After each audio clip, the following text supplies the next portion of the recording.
In Nigeria today, especially in Lagos State, at least 1 out of every 5 property development projects or newly completed building is a product of joint venture development agreement. Joint venture development, for some, is the smartest way to turn land into wealth, while for others, is a legal nightmare that ends up in court. Today, let us find out, is it a disaster or a solution? My name is Ayoola Hassan. I'm a senior associate at Adeola, Oyinlade and Co. And today we'll be speaking on joint venture development, a solution or disaster.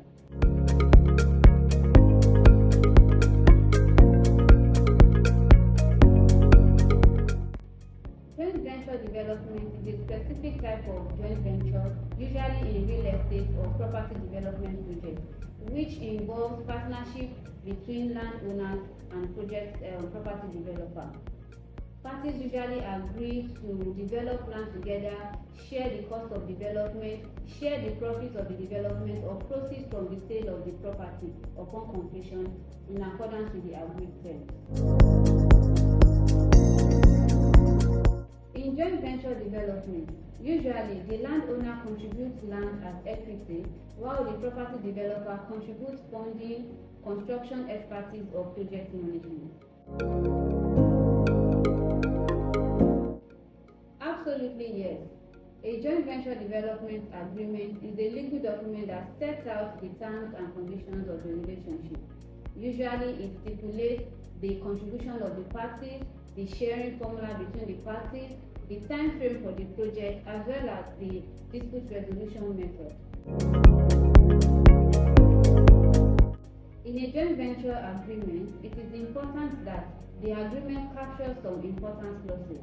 Some of these clauses include the sharing formula between the parties, the contribution of the parties, the time frame for the project, the approval that needs to be obtained before commencing the project, as well as the dispute resolution measures to be taken in a situation where dispute arises between the parties. Yes, a developer can sell some units in the project even before the commencement of the project, and that can only happen if the joint venture agreement permits this. In a situation whereby the developer sells some part of his own share in the project without the permission of the agreement, then that could lead to legal liability.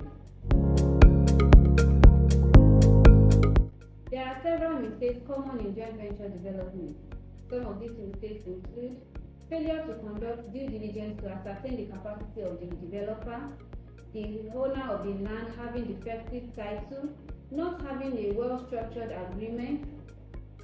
Also, there could also be a mistake regarding not obtaining the necessary government permits or approvals needed before commencing the project, as well as the developer mismanaging funds or overstepping his obligations.